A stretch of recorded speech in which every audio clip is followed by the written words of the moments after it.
தாவேக்காவே எல்லாம் கலந்த கலவையா தானே இருக்கு. இருந்துட்டு தொலையுது, அது பலப்பற்றையாவே இருந்துட்டு போகுது. வரலாற்றிலே ஒரு முதலமைச்சர் மாணவர்கள்ட்ட குறைகளை கேட்டறிந்திருக்கிறார் அப்படின்னு கூட அமைச்சர் வன்னியரசு சொன்னார். எப்படி பாக்குறீங்க? பொய்யா பார்க்குறேன், மிகைப்படுத்தலாக பார்க்குறேன், கேவலமான அரசியலாக பார்க்குறேன். Such a nonsense Vaiko is. அவர் வந்து for the person of his age and stature he should not involve in this petty and silly matters. இப்படியெல்லாம் வந்து சல்லித்தனமாக வைகோ இறங்குவது என்பது அவருடைய முதிர்ச்சிக்கும் அவருடைய அரசியல். கூட்டணிக்கு நாங்கள் எப்பவுமே விசுவாசமா இருப்போம், சரி முஸ்லீம் லீகும் விசுவாசமா இருக்கும் அப்படின்னு அவங்களே சேர்த்து. முஸ்லீம் லீக் தான் விசுவாசம் இல்லைன்னு முஸ்லீம்களே காரி தூப்பிட்டாங்களே, அப்புறம் என்ன? இல்லை, அப்போ பாஜக எதிர்ப்புல தாவேக்காவும் திமுகவும் இணைந்து செயல்பட முடியாதா? செயல்படலாம். திமுகவும் மற்ற கட்சிகளும் இணைந்து தாவேக்காவையும் பாஜகவையும் சேர்த்து எதிர்க்கலாம். ஏன்னா இவங்க தானுங்க எல்லாமே. பாஜக எதிர்ப்பின் போர் பீரங்கி திருமாவளவன் அவருடைய ஒரு போர்ப்படை தளபதி அமைச்சரா இருக்கார். அவரையே வரலாற்றில் ஒன்றுமில்லாத விஜயுடைய சபாநாயகர் உட்கார வைக்க முடியுது. இது எவ்வளவு பெரிய ஆபத்து தமிழ்நாட்டுக்கு சொல்லுங்க நீங்க. நீதிமன்ற தீர்ப்பின் வாயிலாக பதிவு செஞ்சதுதான் அப்படின்னா அவன் எப்படி குற்றவாளியான? அவன் மேலே எஃப்ஐஆர் போட்டேன் இல்ல, எங்க நாலேஜுக்கு வராம இருந்துச்சு அப்படின்னா இல்ல அது குற்றம் தான் எப்படி பிரஸ் மீட்ல சொன்னேன்? என்னையா நீ யாரையா பைத்தியக்காரன் நினைக்கிற?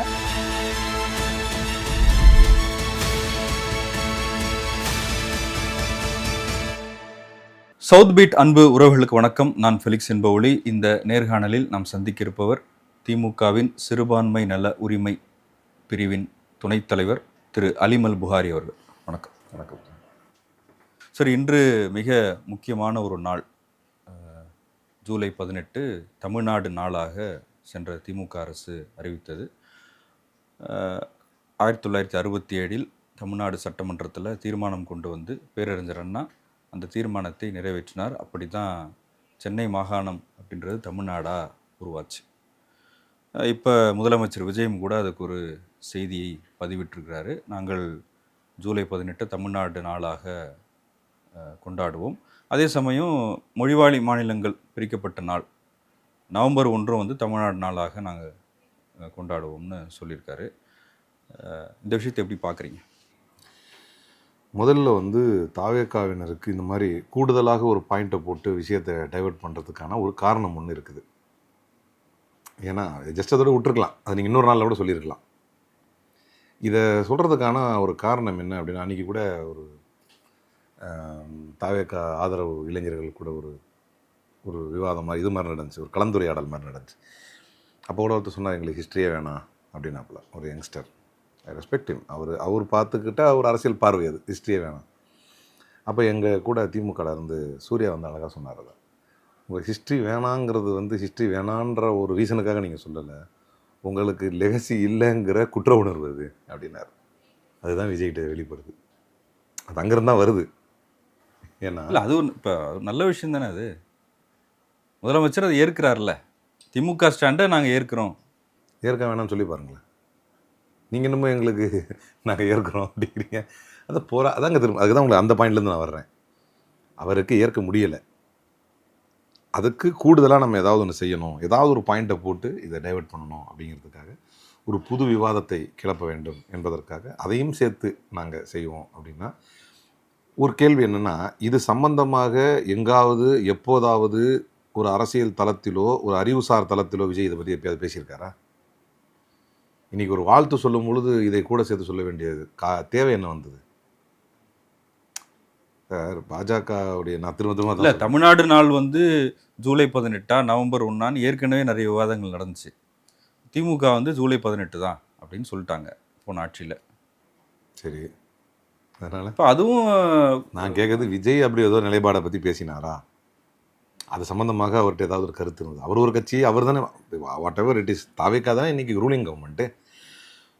அப்போ அவரை நோக்கி நம்ம இப்போ இன்னொரு விஷயம் வந்து நீங்கள் சொல்கிற மாதிரி பாரதிய ஜனதா கட்சி இதை பற்றி பேசியது என்று வைத்துக்கொள்வோமே, அவங்களுக்குன்னு ஒரு ஹிஸ்ட்ரி, ஒரு லெகசி ஏதோ ஒரு காரணத்துக்கு இருக்குது. ஃபார் த பாஸ்ட் 30 இயர்ஸில் அவங்களுக்கு ஒரு ஹிஸ்ட்ரி, ஒரு லெகசி இருக்குது. தமிழ்நாட்டில் இருக்கா? ஏன் தமிழ்நாட்டிலேருந்து அவங்க ப்ரெசன்ஸ் இருக்குது, அவங்க ஆட்கள் இருந்தாங்கல்ல, அவங்க என்னவோவா இருந்தாங்கல்ல. காங்கிரஸ் இருக்குதுன்னு வச்சுக்கோங்களேன் சார், தமிழ்நாட்டில் இருக்குதானா குறைஞ்சபட்சம் இந்த தமிழர் உணர்வுக்கு எதிராக இருந்துகிட்டு இருந்தாங்கல்ல. அவங்க ப்ரெசன்ஸ் ஹீரோவா இல்லைனா கூட வில்லனாவது அவங்க ப்ரெசன்ஸ் இருந்துச்சுல்ல. இவங்க ப்ரெசன்ஸ் என்னவாகவும் இல்லையே. இவர் போய் இவங்கன்றது வந்து இவங்க கட்சியை சொல்கிறேன். பாஜகவுடைய ப்ரெசன்ஸு கட்சியாக இல்லைன்னா இயக்கமாக இருந்தது, நட்பா இல்லைனாலும் எதிரியாக இருந்தது. ஏற்புடையதாக இல்லை என்றாலும் ஏற்புடையதுக்கு அல்லாத ஒரு சக்தியாக இருந்தது. அவன் ஒன்று எஸ்னுவா இல்லை நோன்ற இடத்துல அவன் இருந்தான்ல. இவங்களுக்கு ஒன்றுமே கிடையாது, எந்த பிரசன்ஸும் கிடையாது. அப்போ எதுக்கு இவனை இழுத்தன்று நான் சொல்லிடுறேன். தேசிய கட்சிகள் இதை பற்றிய ஒரு விவாதங்களை கிளப்பியதில் ஒரு நியாயம் இருக்கிறது. ஏன்னா அவங்க பிற மாநிலங்கள் விஷயத்திலையும் உள்வாங்கிக்கணும், அப்படி தான் நம்ம அதை எடுத்துக்க முடியும் அப்படிங்கிறதுக்காக அதை ஒரு பிற மாநிலங்கள் மொழிவாரி மாநிலங்கள் பிரிந்ததற்கான ஒரு நாளாக கூட அதையும் சேர்த்து இதில் வைப்போம் அப்படின்னு அவர்கள் பேசியதில் ஒரு ரெலவன்ஸ் இருந்துச்சு. இவருக்கு என்ன ரெலவன்ஸ் இருக்குது, எதுக்காக சார் இப்போ திமுக ஏன் இந்த நிலைப்பாடு எடுக்குது அப்படின்னா, மாநில உரிமைகள், மெட்ராஸ் மாகாணத்தை தமிழ்நாடு என்று பெயர் மாற்றுதல், அதற்காக போராடுதல், உண்ணாவிரதம் இருத்தல், உயிர் நீத்தல், இப்படிலாம் வந்து ஒரு லெகசி, ஒரு ஹிஸ்ட்ரி. அதனால் why DMK is sticking in that ideology அப்படின்னா, there is a history, there is sacrifice, the lives we have given in this fight and struggle, and there is a written legacy is there. So இந்த ஸ்டாண்டுக்கு ஒரு காரணம் இருக்குது. நான் அதில் உறுதியாக நிற்கிறேன். இந்த நாளில் நான் ஏன் அதில் ஸ்ட்ராங்காக நிற்கிறேன்னா, இந்த நாளில் இதை சொன்னால் தான் இந்த லெகசியும் ஹிஸ்ட்ரியும் கரெக்டாக நினைவு கூறுறது கரெக்டாக இருக்கும் அப்படின்னு. இவங்களை இதை செய்ய விட்டுட்டா அப்புறம் அது அப்படி ஆயிருமே அப்படின்னு தேசிய அரசியல் பேசக்கூடியவர்கள் இதை ஏற்றுக்க வேணாம், ஏன் இதை வச்சா என்ன, ஏன் இதையும் சேர்த்து வச்சா என்ன, அவன் பேசுறதுல ஒரு காரணம் இருக்குது, ரீசன் இருக்குல்ல சார். ஒரு விஷயத்தை ஒருத்தன் உள்வாங்கி தாவேக்காவே எல்லாம் கலந்த கலவையாக தானே இருக்கு.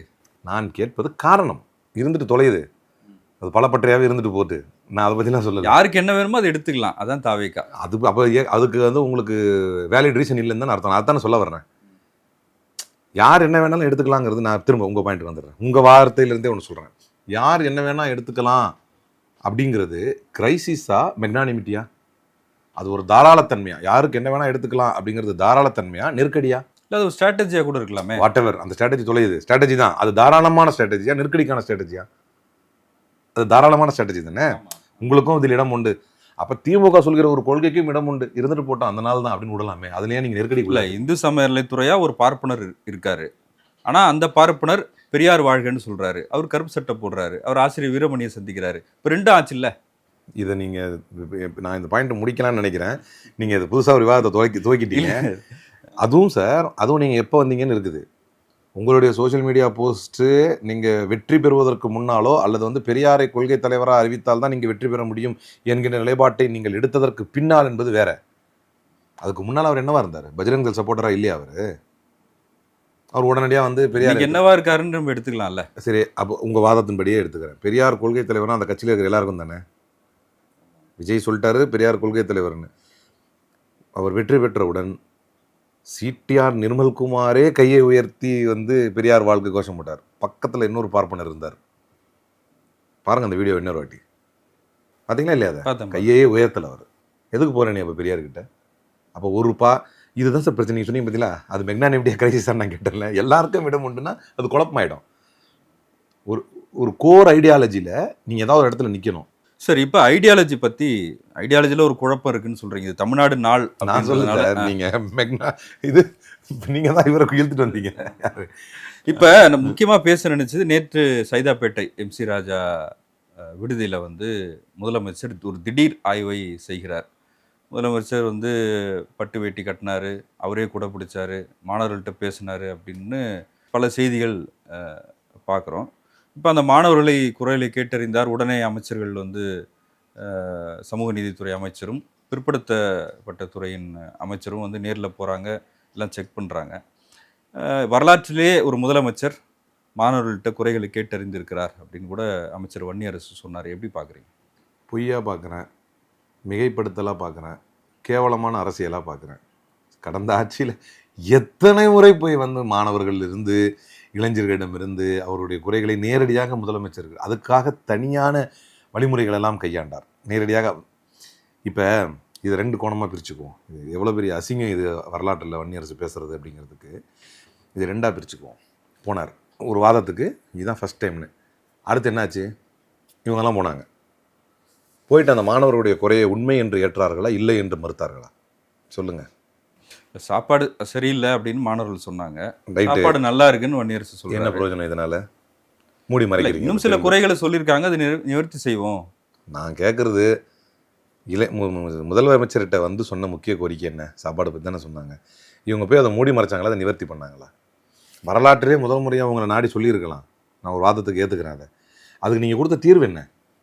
இல்லை, ஆனால் இதையே வந்து மு க ஸ்டாலின் பண்ணும்போது ஃபோட்டோ ஷூட் பண்ணுறாரு அது அன்நெக்ஸ்ட் நான் சொல்கிறேன் 2 பிரிவுன்னு சொன்னேனே சார், 2 பிரிவுன்னு சொன்னேனே. நீங்கள் அதெல்லாம் போக வேணாம், ஆமாம் ஃபோட்டோ ஷூட்னே விட்டுறலாம். நாளைக்கு நாங்களும் முதலமைச்சராக வந்தால் முதலமைச்சர் போகிற இடத்துக்கு ஃபோட்டோ ஷூட் நடக்க தான் செய்யும். They are testing their own medicine. ஏன்னா அதெல்லாம் நான் ஏற்கனவே நேற்று கூட அதை பற்றி பேசிக்கிட்டு இருந்தேன். தன்னை முதலமைச்சர் ஆக்கிக் கொள்வதற்கு விஜய் வைத்த அற்பத்தனமான சல்லித்தனமான பல வாதங்களில் அதுவும் ஒன்று. ஃபோட்டோ ஷூட் பண்ணுறது, ஃபோட்டோ ஷூட் முதலமைச்சர், இது எல்லாமே. இப்போ இவர் எல்லா முதலமைச்சரும் இவர் தான். இப்போ இனிமேல் எந்தது முட்டாள் முதலமைச்சர்னு ஆதவ அர்ஜுனா சொன்னது, அது சிஎம் அங்கிள்னு சொன்னது எல்லாம் இப்போ அவருக்கு 60 நாளில் புரிஞ்சு வருது. எல்லாமே இருக்கட்டும் ஒரு பக்கம்.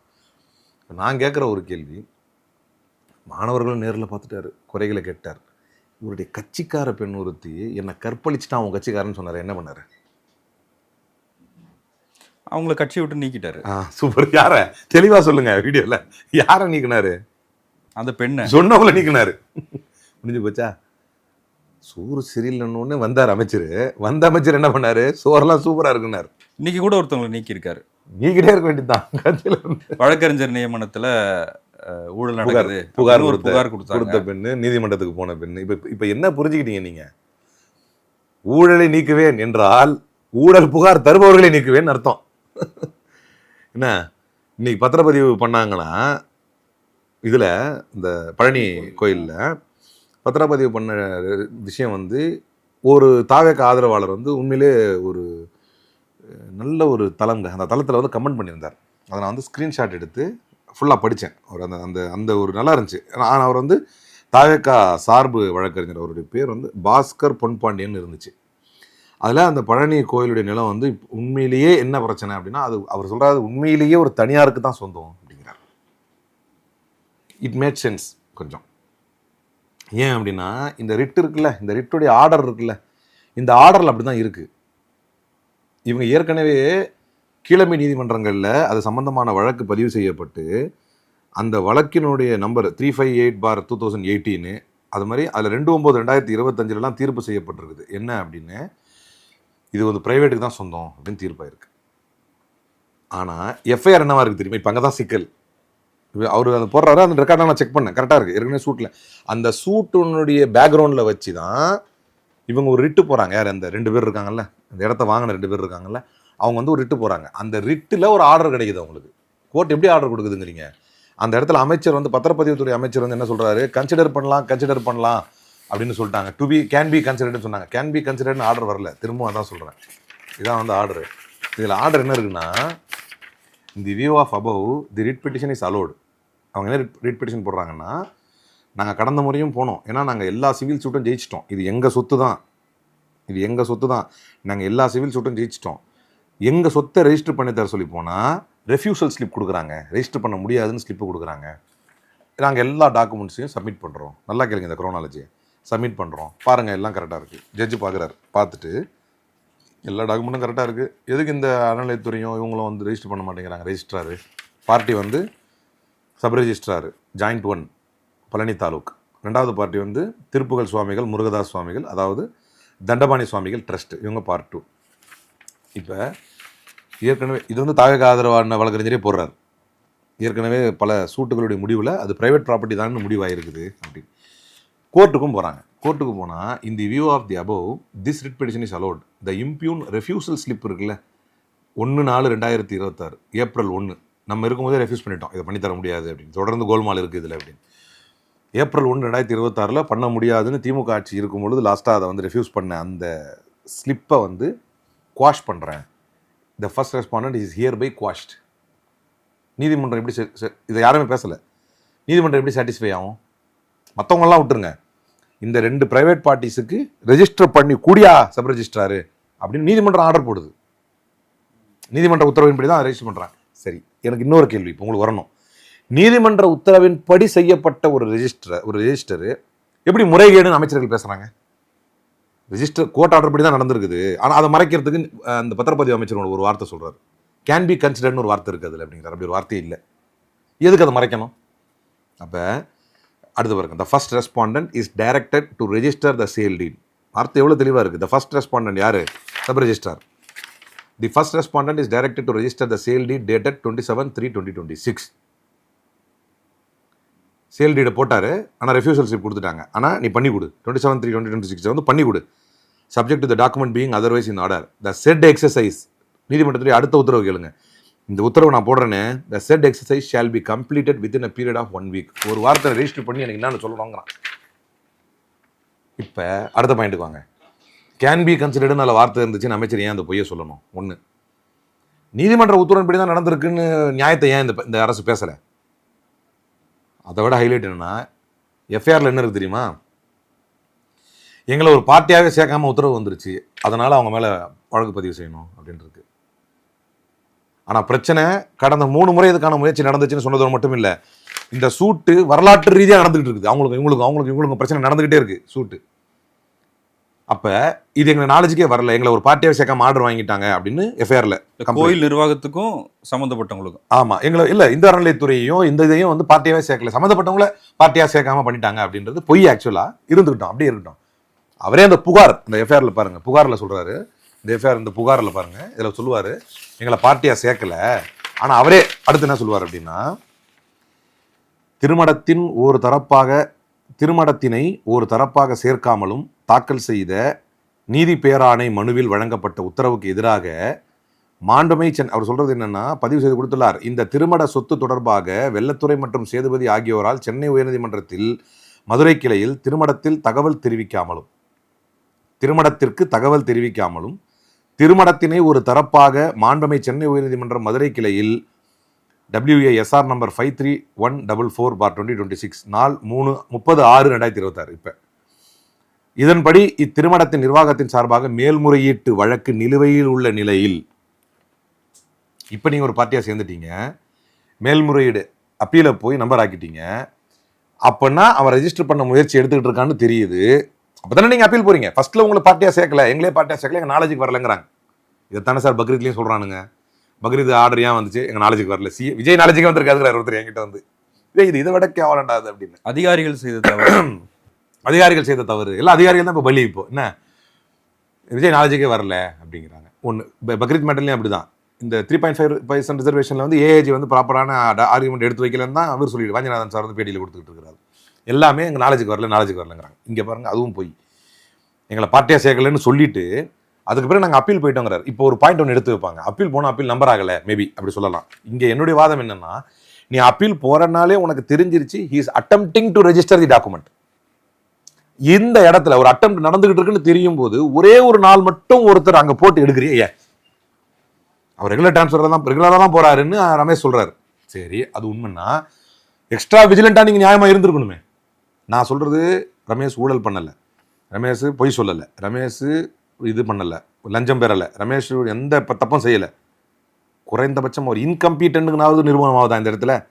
100 கோடி ரூபா சொத்துங்க, வரலாறு நெடுக சிவில் சூட் நடந்துகிட்டு இருக்குது, அதில் அவன் தீர்ப்பு வாங்குறான், அவனுக்கு சாதகமா பிரச்சனை நடக்குது. உங்க புகார், இந்த ஒரு எஃப்ஐஆர் கம்ப்ளைண்ட் போதும், இந்த கம்ப்ளைண்ட் போதும். ஏன்னா இந்த கம்ப்ளைண்ட் பேஸ் பண்ணி படிக்கும்போது என்ன தெரியுதுன்னா, இவங்க அதுக்கு ஃபேவரா இல்லை, அவன் தப்பு பண்றான் தான் இவங்க சொல்றாங்க.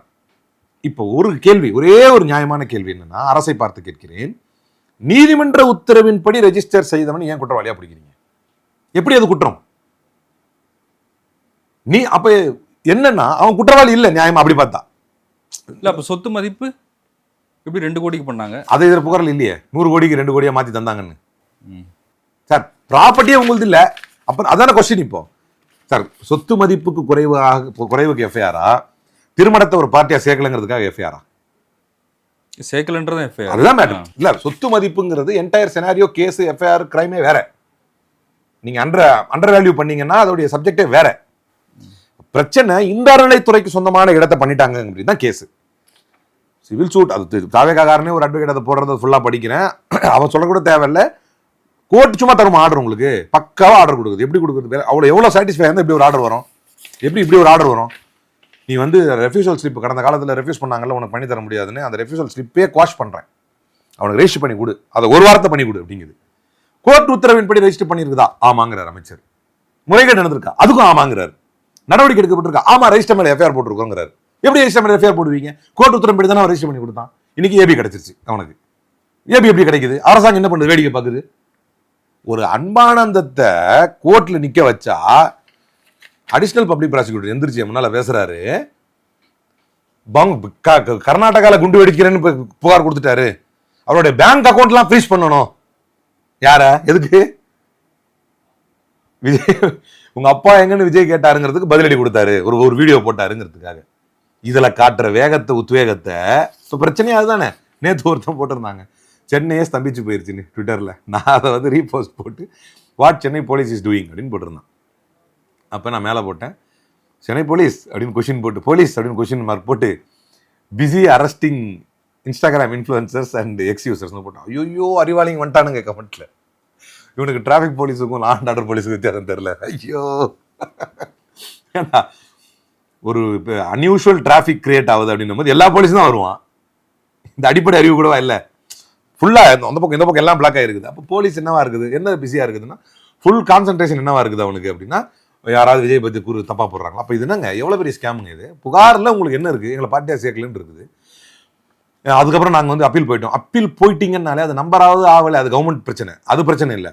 ஆனால் அப்பீல் போகும்போது உங்கள் நாலேஜில் இருந்திருக்கு, அவன் ரெஜிஸ்டர் பண்ண முயற்சி எடுக்க போனான். ஏன்னா அவனுக்கு ஒரு வாரத்தில் ஆர்டர், அப்போ ஆர்டர் நீங்கள் பார்க்கலையா?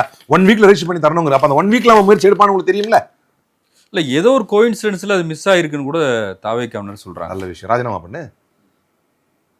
கோயின்சிடென்ஸில் மிஸ் ஆனால் அதுக்கு பேர் என்ன? அரசு நிர்வாகத்தில் சார் நம்ம ஒரு நிர்வாகம் ஒரு இது நடத்துகிறோம் சார். நீங்கள் சொல்கிறோம் இதே தொனியில் ஒருத்தன் வந்து, நான் இந்த ஆஃபீஸில் நம்மகிட்ட இப்போ 22 ஜூனியர்ஸ்ட்டு இருக்கிறான், இவ்வளோ ஒரு கிரேவ் மிஸ்டேக் ஒன்று நடந்துருச்சியான்னு கேட்குறேன். ஏதோ ஒரு கோயின்சிடென்ஸில் மிஸ் ஆகிருக்கும் அப்படின்னா என்ன பண்ணுவேன்? கழுத்தை சேர்த்து அடிச்சு வெளியே போடுவேன். அதுவும் நீங்கள் சொல்கிற தொனியில் போகணும் சொன்னீங்க பாருங்க. ஏதோ ஒரு கோயின்சிடென்ஸில் மிஸ் ஆச்சுன்னா சொல்லுவோமா இல்லை சார்? நம்ம கவனக்குறைவு. கவனக்குறைவுக்கு என்ன இன்னும் முடிவு என்ன? அதாவது சரி ஓகே, கவனக்குறைவு அதை ஒத்துக்க சொல்லுங்க ரமேஷ் சார். அது ரமேஷ் ஒத்துக்கிறாரா கவனக்குறைவுன்னு? எப்பா யோக்கிய சிகாமணி நேற்று போய் அந்த வினோத் சூர்யாவை போய் ஜெயிலில் பார்த்துட்டு வந்தேன் சார். பாவம் சார், இந்த அரெஸ்ட் பண்ணியிருக்காங்கல்ல, என்ன சார் தப்பு பண்ணாங்க? நீங்க பண்ணா தவறு, நாங்க பண்ணா ஊழலான்னு கேட்டா இது என்ன சார் இதுல தப்பு? இல்ல, அவர் வாங்கினவர் வந்து உறவினர், அதுக்காக பண்ணிருக்காரு. அதே எழுதியிருக்காரு அவரு. என்ன புகார் இருக்கு உங்களுக்கு? ஜட்ஜி என்ன கேட்டாரு உங்களை? ஹைகோர்ட் என்ன கேட்டுச்சு உங்களை? அவதூறு வழக்கு தானே போடணும், எதுக்கு அரசு? அப்புறம் என்ன இது சிவில் மேட்டர் தானே? அப்படி பார்த்தா நல்லபாலு கேஸ் என்ன சொல்லுது? அருணேஷ்குமார் ஜட்ஜ்மெண்ட் என்ன சொல்லுது? அப்போ உங்க கவனம் எங்க இருக்குது? உங்க போக்கஸ் எங்க இருக்குது? சோத்துல சோறு சரியில்லைன்னா உடனடியா வந்து சம்பந்தப்பட்ட அதிகாரிகளை கண்டிக்கிறத விட்டுட்டு அந்த மாணவர்களை இன்டிமிடேட் பண்ற மாதிரி சோறு நல்லா தானே இருக்குன்னு என்ன அர்த்தம்? நல்லாவே இருந்தாலும் நீங்க என்ன சொல்லணும்? ஒரு அமைச்சர் வந்துட்டாங்க நிலைய வித்வான்கள், வரலாற்றிலேயே முதன்முறையாக ஓப்பா இவர்கள் எல்லாம் ஏன் இப்படி இருந்தார்கள், இவர்களின் கட்சி எல்லாம் ஏன் இத்தனை காலம் உருப்படாமல் இருந்தது என்பது இப்பதான் நம்ம தெரிஞ்சுக்க முடியும். ஊழலோட ஊற்றுக்கண்ணை உடைத்தெறிந்திருக்கிறார் விஜய் அப்படின்னு நேற்று சங்கொலி விழாவில் மதிமுக பொதுச்செயலர் வைகோ பேசியிருக்காரு.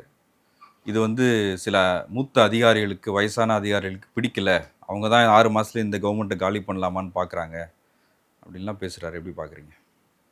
அதாவது வைகோ பேச்சுக்கெல்லாம் இன்னைக்கு வந்து இளைஞர்கள் யாரும் கவனம் செலுத்துறதில்லை. ஏன்னா அந்த அளவுக்கு சமுதாயத்தில் ஒரு நம்பிக்கையை இழந்த, மக்கள் மன்றத்தில் ஒரு நம்பிக்கையை இழந்ததில் முதன்மையான இடத்தில் கூட இருக்கிற வரைக்கும் வச்சுக்கிட்டீங்கல்ல. எங்க கூட இருக்கிற நம்பிக்கை இழந்தவர் தானே உங்க கூட இருந்தாரு. எங்க கூட இருக்கிற வரைக்கும் ஆதாரம் இல்லாத விஷயங்கள் ஏதாவது ஒன்று பேசி இப்படி வைகோ இப்படி சொல்றாரு நீங்க என்கிட்ட கேட்டு நான் இந்த மாதிரி உங்களுக்கு அதுக்கு நான் சப்பக்கட்டு கட்டியிருந்தா நீங்க சொல்லலாம். ஒரு எதிரணியினரை பேசுவதில் கூட இப்போ என்கிட்ட கேளுங்க, ஊழலின் ஊற்றுக்கண்ணாக வந்து அதிமுக இருக்கிறது அப்படின்னு எங்க கூட இருக்கும்போது பேசிட்டார். நீங்க வந்து என்கிட்ட கேட்குறீங்க இந்த திமுக கூட்டணியில் வைகோ இப்படி பேசுறாங்க. ஆமாங்க, ஊழல் குற்றச்சாட்டுக்காக ஏ1 குற்றவாளிங்க ஜெயலலிதான்னு சொல்லுவேன், ஆதாரத்தோடு சொல்லுவேனா? இப்போ நீங்கள் வைகோட்ட ஒன்று கேட்கணும், இப்படி என்கிட்ட கேட்குறீங்க. அப்போ எங்களை பார்த்து சொல்லும் பொழுது என்ன ஊழல் கூட்டிருக்கேன் சொல்லு, நாங்கள் ஆதாரம் கேட்பேன்ல, எதில் குற்றவாளி எங்களை தண்டிச்சிட்டாங்க? மூத்த அதிகாரிகளுக்கு லட்சமா மாதம் பணம் வந்துச்சு, அதெல்லாம் என்ன ஆதாரம் இல்லை? என்ன ஆதாரம்?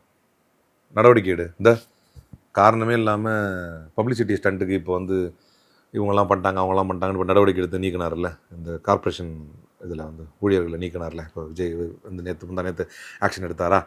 அப்புறம் அந்த இதை டெண்டர்லாம் எடுத்தார் அப்படின்னு சொன்னாங்களா? ஆக்ஷன் எடுங்க, ப்ரூவ் பண்ணுங்கள். ஆக்ஷன் வந்து நீங்கள் நடவடிக்கை வந்து அவங்க மேலே சஸ்பெண்ட் பண்ணுறது, டிஸ்மிஸ் பண்ணுறது நான் பற்றி சொல்ல வரல. அவங்க பேங்க் அக்கௌண்ட்ஸ் எடுங்க, இந்த அன்பானந்த தெரிய பேங்க் அக்கௌண்ட்டை ஃப்ரீஸ் பண்ணி ஜட்ஜு கேட்டார். அவரே கேட்டார். நாங்கள் நம்ம தம்பி இவர் சுயபு குறுக்கிடும் போது இருங்க ஒரு டைம் தரேன் அப்படின்ட்டார். அதுக்கப்புறம் அவரே கேட்டார், ஹலோ பேங்க் அக்கௌண்ட் எதுக்கு ஃப்ரீஸ் பண்ணணும் அப்படின்னாரு. ஃப்ரீஸ் பண்ணேன். விஜய் வைகோ கிட்ட புகார் ஒன்று எழுதி வாங்குங்க. எந்த வைகோ?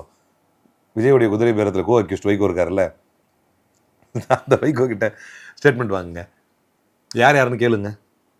அக்கௌண்ட்லாம் ஃப்ரீஸ் பண்ணுங்க, யார்கிட்ட இருந்து எவ்வளோ அக்கௌண்ட்லேருந்து எவ்வளோ வந்துச்சுன்னு எடுங்க, ப்ரூவ் பண்ணிவிடுங்க, அரசியல் தளத்தில் பேசுறதை நிறுத்திடுறேன். Such a nonsense Vaiko is. அவர் வந்து for the person of his age and stature he should not involve in this petty and silly matters. இப்படியெல்லாம் வந்து சல்லித்தனமாக வைகோ இறங்குவது என்பது அவருடைய முதிர்ச்சிக்கும் அவருடைய அரசியல். கூட்டணிக்கு நாங்கள் எப்பவுமே விசுவாசமாக இருப்போம், சரி முஸ்லீம் லீகும் விசுவாசமாக இருக்கும் அப்படின்னு அவங்களே சேர்த்து. முஸ்லீம் லீக் தான் விசுவாசம் இல்லைன்னு முஸ்லீம்களே காரி தூப்பிட்டாங்களே, அப்புறம் என்ன? முஸ்லீம் லீக் விசுவாசமாக இல்லைன்னு, ஏன்னா அதை நான் சொல்லலை, அவரே தான் சொன்னார். நேற்று இருந்தோம், இன்றைக்கி இருப்போம், நாளைக்கு இருப்போம்னு. நேற்று இன்று நாளைக்கு மீனிங் தெரியாமல் போன காதல் மொய்தீன்னு மக்கள் கேட்குறாங்க. முஸ்லீம் லீக் இவரையா வலிச்சிக்கிறாரு. இன்னொன்று கட்சி தலைமை என்ன சொல்லுதுன்னா, இந்த சில்லற இவங்களெல்லாம் விட்டுருங்க, யார் இந்த கூட்டணி ஆளுங்கெல்லாம் விட்டுருங்க, நீங்கள் நாகப்பாம்பு சொல்லணும்னா அல்லு சில்லு. ஆமாம், நம்ம அது அவரு தான், அது இந்த இவங்க தான் யோசிக்கணும். நல்ல விஷயம் நீங்கள் தான் எடுத்துறீங்க. கல்லாப்பேட்டி கூட்டணி விஜயபாசில் சொல்லணும்னா அல்லு சில்லு கல்லாப்பேட்டி கூட்டணி. நான் தலைமை என்ன சொல்லுது, இந்த கல்லாப்பேட்டி கூட்டணிகளை ஃபோக்கஸ் பண்ணாதீங்க, இந்த நாகப்பாம்பையே ஃபோக்கஸ் பண்ணுங்க அப்படின்னு. அதுதான் ஆர்எஸ் பாரதி சார் சொன்னார், கேட்டிங்கல்ல, கருநாகம். இந்த கருநாகத்தை நாங்கள் வந்து மிஸ் பண்ணிட்டோம் அப்படின்னு. அதனால் இன்றைக்கி சார் ஒட்டுமொத்த தமிழ்நாடு ஒன்று யோசிச்சு பாருங்கள், ஒட்டுமொத்த தமிழ்நாடு ஆக்கப்பூர்வமாக இந்தியாவை அழிவின் பாதைக்கு அழைத்து செல்லக்கூடிய, மதவாதத்தின் மூலமாக இந்தியாவை பிளக்கக்கூடிய இளைஞர்கள் முழுவதும், இளைஞர்களுடைய மூளை முழுவதும் மதவாதத்தை திணித்து வளர்ச்சி, வேலைவாய்ப்பு, தேசத்தினுடைய நலன் இதையெல்லாம் மறக்கடித்து விட்டு ஒரு போதையை ஏற்றி இந்தியாவினுடைய டாலருக்கு நிகரான இந்திய ரூபாயின் மதிப்பு, இந்தியாவில் வந்து இளைஞர்களுக்கான வேலை வாய்ப்பு, இந்தியாவில் வந்து பட்டப்படிப்பு, இந்தியாவுடைய தரம், கருத்து சுதந்திரத்தில், பத்திரிகை சுதந்திரத்தில் இந்தியாவுடைய இடம், சுற்றுலா தலங்களுக்கு வந்து தேர்வு செய்யப்படக்கூடிய நாடுகளில் இந்தியாவுடைய பட்டியல் பின்னுக்கு தள்ளப்பட்டது, பாதுகாப்பான நாடுகள் பட்டியலில் இந்தியா பின்னுக்கு தள்ளப்பட்டது, மிஸ்இன்ஃபர்மேஷன் டிஸ்இன்ஃபர்மேஷனில் இந்தியா முதலிடத்துக்கு வந்தது என்று இந்தியாவை நடக்கச்சிதமாக சேதம் செய்து நாசம் செய்து கொண்டிருக்கக்கூடிய பாஜகவை எதிர்ப்பதில் தமிழ்நாடு முன்னணியில் நின்று ஆக்கப்பூர்வமான மாநிலமாக சென்று கொண்டிருந்த ஒரு மாநிலத்தினுடைய ஃபோக்கஸை மொத்தமாக சிதைச்சு முழுக்க இன்றைக்கு பாஜகவினுடைய அனைத்து திட்டங்களையும் ரொம்ப லேசாக இன்னைக்கு நடத்திட்டு போயிட்டு இருக்கிறான். அதற்கு நிர்மலா சீதாராமன் வந்து ஒரு முதலமைச்சரை, ஒரு முன்னாள் முதலமைச்சரை பார்த்து இப்படி ஒரு ஜெஸ்டர் கொடுத்தது சரியா அப்படின்னு கேட்கும்போது, சட்டமன்றத்தில் எழுப்பப்பட்ட கேள்வி சட்டமன்றம் தான் பதில் சொல்லுவோம் என்று அவர் சொல்வதும், அர்லேக்கர் வந்து எழுதி கொடுத்த எல்லாத்தையும் ஒரு அக்கு மாறாமல் வாசிச்சுட்டு விசில் புரட்சி அப்படின்னு சட்டமன்றத்தில் அவர் பேசிட்டு போன அழகும், இதையெல்லாம் பார்க்கும் பொழுது நேரடியாக இந்த மண்ணிலே களம் பதிக்க முடியாத, கால் பதிக்க முடியாத பாஜக எனக்கு ரொம்ப வேதனையாகவும், சில நேரத்தில் தூக்கம் வராமல் இருக்கிறதுக்கு காரணம் என்னென்னா, பாஜகவினுடைய எதிர்ப்பு தமிழ்நாட்டில் முனைமழுங்கடிக்கப்பட்டிருக்கிறது விஜயுடைய வெற்றியால் என்பது வேதனையான விஷயம், ரொம்ப ஆபத்தான விஷயம். ஆனால் திமுகவும் பாஜகவும் உறவாடலாமா பேசிட்டு இருக்காங்க. எந்த வகையில்?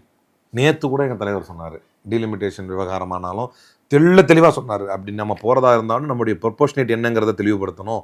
என்றைக்கும் பாஜக கொண்டு வரக்கூடிய மாநில உரிமைகளுக்கு எதிரான எந்த விஷயத்திலும் திமுக வந்து சமரசம் செய்யாது அப்படின்னா, இதுக்கு மேலே நாங்கள் மட்டும் எப்போ பார்த்தாலும் எங்கள் கற்பை நிரூபிச்சுட்டே இருக்கணும். ஒருத்தர் வாயை திறக்க மாட்டேங்கிறாரு, பத்திரிகைக்கு. பாஜக எதிர்ப்பில் தாவேக்காவும் திமுகவும் இணைந்து செயல்பட முடியாதா? செயல்படலாம். திமுகவும் மற்ற கட்சிகளும் இணைந்து தாவேக்காவையும் பாஜகவையும் சேர்த்து எதிர்க்கலாம். ஏன்னா இவங்க தானுங்க எல்லாமே.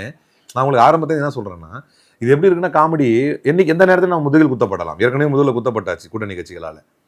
எவ்வளோ பெரிய விஷயங்க இது. ஆரம்புள்ள அர்லேக்கர் இன்னைக்கு முடியாது என்கிறார், ஆனால் ஏன் முடியாது என்று சொல்கிறீர்கள் என்று நீங்களும் நானும் அனைத்து ஜனநாயக சக்திகளும் எதிர்த்து கேள்வி கேட்டோம். அடுத்த அவருக்கு உடனே அர்லேக்கர் தரப்பிலிருந்து ஒரு டாஸ்க் தரப்படுகிறது. ஒன்றும் இல்லை, நீ ஆட்சி அமைக்கணும்னா உறுதிப்படுத்திட்டு வா, அங்கே இருக்கக்கூடிய கூட்டணி கட்சிகள்லாம் சிதைச்சிட்டு வா அப்படின்னா திமுகவுடைய கூட்டணி கட்சிகள் சிதைக்கப்படுகிறது. பாஜக எதிர்ப்பில் ஒரு நேர்கோட்டில் சீராக இருந்த தமிழ்நாடு மறந்து விட்டீர்களா? ஒரு நேர்கோட்டில் சீராக இருந்தோம் அந்த பாசிச எதிர்ப்பில். வளர்ச்சி பாதையில் தமிழ்நாடு முன்னணியில் போய்கிட்டு இருந்துச்சு. ஒன்றிய அரசுடைய பங்களிப்பும் ஒன்றிய அரசுடைய பங்களிப்பில்லை, ஒன்றிய அரசுடைய கடுமையான எதிர்ப்பு இருந்தது. எல்லாவற்றையும் உள்வாங்கி கொண்டு 11%, 11 something எக்கானமியில் வந்து மேலே இருந்தோம். இல்லை, அதுதான் செத்த பாம்புன்னு சொல்லிட்டார்ல ஆர்எஸ் பாரதி. இப்போ நீங்கள் சொன்னீங்கல்ல. இல்லை, எப்போ சொல்கிறோம் அந்த செத்த பாம்புன்னு? ஃபோக்கஸ் வந்து விஜய் வந்து அவங்களுக்கு ஆர்டர்ஸ் கொடுக்குறாரு, உங்கள் ஃபோக்கஸை வந்து செதறடிங்க, திமுகவுடைய ஃபோக்கஸை நீங்கள் வாங்கிக்கங்கன்னு. சம்மந்தமே இல்லாமல் திருமாவளவன் இறங்கி என்ன சொல்கிறாரு, பாஜகவை அவர் எதிர்க்கவில்லை என்ற நான் எதிர்க்கிறேங்கிறாரு. இப்போ நாங்கள் என்ன பேச வேண்டியிருக்கோம்? அதுக்கு ஏதாவது ரிப்ளை கொடுக்க வேண்டியது. பாஜகவை எதிர்க்கிறவங்களும் அவங்க கூட வச்சிருக்காருல்ல, அது போதாதா? அது சாட்சி இல்லையா? இப்போ நாங்கள் டக்குன்னு என்ன பேச வேண்டியிருக்கோம்? பார்த்தங்க, வன்னி அரசு சட்டமன்றத்தில் எந்திரிச்சு பேச போனதையும், அதுக்கான சபாநாயகர் வந்து பிஜேபி எடுத்து பேசாதீங்க உட்காருங்கன்னு சொன்னதையும் பார்த்தோமா இல்லையா? தடுத்து நிறுத்தப்பட்டாரா இல்லையா வன்னி அரசு? இப்போதான் எங்கள் கவலை வருது. எங்கள் கவலை என்னன்னா, பாஜக எதிர்ப்பின் போர் பீரங்கி திருமாவளவன் அவருடைய ஒரு போர்ப்படை தளபதி அமைச்சரா இருக்கார். அவரையே வரலாற்றில் ஒன்றுமில்லாத விஜயுடைய சபாநாயகர் உட்காரங்கன்னு உட்கார வைக்க முடியுது. இது எவ்வளவு பெரிய ஆபத்து தமிழ்நாட்டுக்கு சொல்லுங்க நீங்க. அவங்க எதுக்கலன்னா நாங்க எதிர்க்கிறோங்கிறாரு. இதுக்கு பதில் இருக்கா திருமாவளவன் கிட்ட? இப்போ சொல்றேன், பாஜக எதிர்ப்பின் ஒரு காலத்தில் தமிழ்நாட்டின் போர் பீரங்கி திருமாவளவன். போர் பீரங்கி என்றால் அவருடைய போர்ப்படை தளபதி வன்னியரசு. அவர் காம்ப்ரமைஸே ஆக மாட்டார். விவாதங்கள் எவ்வளோ பார்த்துருக்குறோம், களங்களில் எவ்வளோ பார்த்துருக்குறோம் வன்னியரசை. ஆனால் இன்றைக்கு பாவம் எப்படிப்பட்ட கட்சியை, எப்படிப்பட்ட ஒரு போராட்ட தன்மை கொண்ட கட்சியை முனைமழுங்க வைத்து அவருடைய போராட்ட குணங்களை இப்படி மழுங்க வச்சுட்டு உட்கார்றாருங்க. ஒரு காலகட்டத்தில் சட்டமன்றத்தில் அப்பாவு சொல்லுவார் சபாநாயகர், வேல்முருகன் பேசுவார். அப்போ அவர் எவ்வளவோ மேல இவங்களுக்கு கூட்டணியில் இருப்பார். ஒரு அவர் அமைச்சர் கூட கிடையாது. ஆனால் அண்ணன் எந்திச்சு பேசுவார். இவங்க என்ன இப்படி ஆயிட்டாங்க? இத்தனைக்கும் அது உள் பிரச்சனை தான். உள்ள திமுக அது ஒன்றும் பெரிய பாலிசி மேட்டர் கிடையாது. ஆனால் அவர் எந்திச்சு பேசுவார். அப்படியாவது நீங்கள் எந்திச்சு பேசியிருக்கணும்ல. உங்களுக்கு என்ன நிர்பந்தம் ஆகி போச்சு? இது பதில் மட்டும் சொல்லுங்களேன். நீங்கள் சொல்கிறீங்க அவங்க எதிர்க்கலாம், நான் எதிர்க்கிறேன், நாங்கள் இருக்கிறோன்னு. உங்கள் லட்சம் உங்களை இப்படி உங்களை இப்படி ஆக்கிடுவாருங்கிறத நீங்கள் கவலை ஆயிட்டீங்கல்ல. தாவேக்கா தானே இன்னைக்கு ப்ராக்சி பிஜேபி. இங்கே இதுக்கு பதிலுக்கு எங்க மேல ஒரு குற்றச்சாட்டு நீங்க கேட்கலாம். நானே சொல்றேன், திமுக எங்க என்ன பண்ணோம், எந்த பாலிசியில நாங்க ஈல்டானோம்? நீங்க ஈல்டா இருக்கிறீங்க. சட்டமன்றத்திலே சொல்றீங்க சும்மா எதிர்க்க மாட்டோம், தேவையான விஷயங்கள்ல மட்டும்தான் எதிர்ப்போம், மற்ற விஷயங்கள்ல ஒன்றிய அரசோடு இணக்கமாக போய் வருவோம். இப்படி ஒரு வார்த்தையை கூட எங்கள் வாயிலிருந்து வந்ததில்லை. ஆனா நீங்க தான் நெக்ஸ்ட் ஸ்டெப்ல இறங்கி இருக்கீங்க. எந்த அமைச்சரையோ எந்த சட்டமன்ற உறுப்பினரையோ கண்டித்தது கூட இல்லை எங்கள் தலைவர் பாஜக எதிர்ப்பில் தீவிரம் காட்டிய போது. ஆனால் சட்டமன்றத்தில் எழுந்து பேசிய ஒரு கூட்டணி கட்சி அமைச்சரை உட்காரங்க அதை பத்தி பேசாதீங்கன்னு சொல்றீங்க. But still you claim and you blame us that we are in under the table dealing with BJP. என்ன நியாயம் இது? ஒவ்வொரு முறையும் நாங்கள் தான் எங்க கர்ப்ப நிரூபிக்கணுமா குற்றமற்றவர்கள்னு? வரலாறு அந்த வாய்ப்பு தானே உங்களுக்கு கொடுத்துருக்கு. என்னன்னு நாங்க ஒரு காலத்தில் பாஜக கூட்டணி வைத்தோம்னா அதையா சொல்ல வரீங்க? இல்ல, மீண்டும் மீண்டும் உங்களை நிரூபிக்க வேண்டிய சூழ்நிலை, அரசியல் சூழ்நிலை ஏற்படுதுல்ல தமிழ்நாட்டுல திமுகவுக்கு. அது அப்படி நீங்க தலைகீழ பாருங்க. மீண்டும் மீண்டும் தவறிழைத்தவர்கள் எங்களை நோக்கி அவர்களுடைய பால திருப்பி விட்டு இருந்திருக்கிறாங்க. எல்லா காலகட்டத்திலையும் ஊழல் ராணி, ஊழலில் நம்பர் 1 குற்றவாளி. ஆனால் விஞ்ஞான ஊழல் என்கின்ற ஒரு அயோக்கியத்தனமான 3ஆம் தரமான கேவலமான ஒரு பழியை எங்க மேல சுமத்தி இருந்திருக்கிறாங்க. நாங்க தொடச்சிட்டு வரணும். ஒரு நாள் ஒரு பொழுது தண்டிக்கப்படாதவர்கள் எங்களுடைய அமைச்சர்களோ எங்களுடைய நிர்வாகிகளோ யாருமே திராவிட முன்னேற்ற கழகத்திலிருந்து எதற்குமே தண்டிக்கப்படாதவர்கள். மாறாக சர்க்காரியா கமிஷன் என்று சொல்கிறாங்க. அந்த சர்க்காரியா கமிஷன் அறிக்கையில் கூட அப்படி ஒரு வார்த்தையே இல்லை. எம்ஜிஆர் பயன்படுத்தினார், ஜெயலலிதா பயன்படுத்தினார், நரேந்திர மோடி பயன்படுத்தினார், எடப்பாடி பயன்படுத்தினார், இப்போது விஜயும் அவருடைய பரிவாரங்களும் அந்த வார்த்தையை நிர்மல்குமாரும் எங்களை நோக்கி பயன்படுத்துகிறார். ஆனால் கண்ணுக்கு நேரா உங்க கட்சி வழக்கறிஞரே உங்க மேல புகார் கொடுத்து நீதிமன்றத்தை வழக்கு தொடுக்கிறார். 80 கோடி ரூபாய்க்கு மேல ஊழல் நடந்திருக்கு அப்படின்னு. மாம்பாக்கத்துல உங்க ஆளுதான் வாங்குறான், நீங்க தான் நடவடிக்கை எடுக்கிறீங்க. வேற வழி இல்லாம 100 கோடி ஊழல் நீங்க தான் சொல்றீங்க. கோர்ட் ஆர்டர் படி அவர் போனாரு, அவனுக்கு ஏபி கிடைக்குது. உங்க லட்சணம் தெரியல, அப்ஜெக்ட் பண்ண வேண்டியது தான். அவனுக்கு எப்படி ஏபி கிடைக்கலான்னு ஒரு சோசியல் மீடியா போஸ்ட் போட்டவன் பெங்களூர்ல கொண்டு வச்சுட்டான். நேற்று ஐபி வந்துச்சு அவனை பாக்குறதுக்கு. நேற்று ஐபி நீங்க கிளப்பி விட்ட வேலை. ஒருத்தர் இதுக்கே நம்ம என்னடா அப்படி பேசிட்டோம் அப்படின்னு இப்போ அப்ராண்டிங் அரெஸ்ட்டை தவிர்க்கிறான் அப்படின்னா, அவன் போய் உட்காந்துக்கிட்டு பெங்களூர்ல உள்ள ஒரு கோர்ட்டுக்கு வெடிகுண்டு விட்டானா. அதுக்கு ஐபி விசாரணை நேற்று. வாட் நான்சென்ஸ் இதெல்லாம்? உங்களுடைய விசாரணை எங்க இருக்குது? அப்போ முட்டிங்களே அசால்ட்டா அவனை கோயில் சொத்தை ஒண்ணு அவங்க நீதிமன்ற தீர்ப்பின் வாயிலாக பதிவு செஞ்சதுதான் அப்படின்னா அவன் எப்படி குற்றவாளியான? அவன் மேலே ஏன் எஃப்ஐஆர் போட்டேன்? இல்ல எங்க நாலேஜுக்கு வராம இருந்துச்சு அப்படின்னா, இல்ல அது குற்றம் தான் எப்படி பிரஸ் மீட்ல சொன்னேன்? என்னையா நீ யாரையா பைத்தியக்காரன் நினைக்கிற? அப்போ இவனுங்கள மாதிரி ஒரு அள்ளு சில்லுக்கு எவனுமே கிடையாதுங்க. அந்த வார்த்தை இவங்களுக்கு தான் பொருந்தும். இவங்கள மாதிரி அத்தராத்திரில கொடை பிரிக்கும் அற்பர்கள் யாருமே கிடையாது. எதிர்க்கின்ற குரல் வலையை நசுக்குவதற்கு செலவிடும் நேரத்தை தங்கள் ஆட்சியின் சீர்கேட்டையும் கேவலத்தையும் அசிங்கத்தையும் துடைப்பதற்கு ஓரளவு செயல்பட்டால் விஜய் வரலாற்றில் முதலமைச்சர் வரிசையில் இருந்தாருன்ற ஒரு குறைந்தபட்ச பெயராவது கிடைக்கும். இல்லை என்றால் அந்த இடத்தை அலங்கரித்த ஒரு அசிங்கம் என்கின்ற பெயர் தான் வரலாற்றில் கிடைக்கும். நன்றி, உங்கள் நேரத்துக்கு மிக்க நன்றி.